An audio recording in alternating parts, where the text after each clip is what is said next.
Hey everybody, John with Preconstruction Engineering, and today we are in a property in Pompano that we did the 40-year recertification, we did the plans, we did the permitting, and now in about 15 days we will start to mobilize our construction team here to start doing some of the restoration work.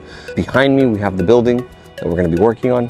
I like to come on the job sites about 2 weeks before we mobilize so I can look at the setup, I can look at the areas and the spaces where we're going to be providing storage, portable restrooms, where we're going to be scaffolding and setting up our team. I always try to come with the inspector who did the work. He can point out all the places where the damages are found. I have always a digital report of everything. So we walk everything through with the report, with the inspector, and then we decide where we're going to start first. I like to call this a pre-construction walkthrough. Come along.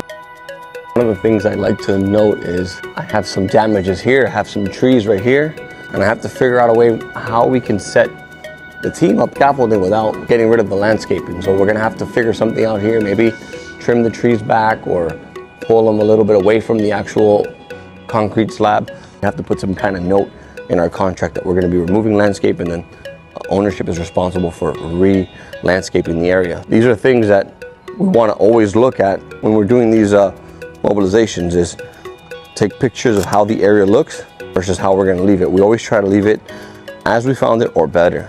Over here we have some damages that we're going to be repairing, but here we have a good space. We could do the work perfectly.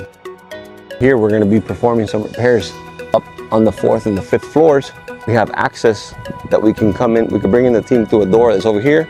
We could probably slide in our boom lift right in through this section, position it right here. If we can't with the boom lift, we'll try to do some scaffolding, or worst case scenario, swing stage. But we try to always leave swing stage for the end. Here we have a problem. We have 1, 2, 3 trees blocking our boom lift from coming in. We have to take that into consideration. We have a pitch floor. That also tells me when we're repairing all these balconies, we have to be mindful that the spaces are pitched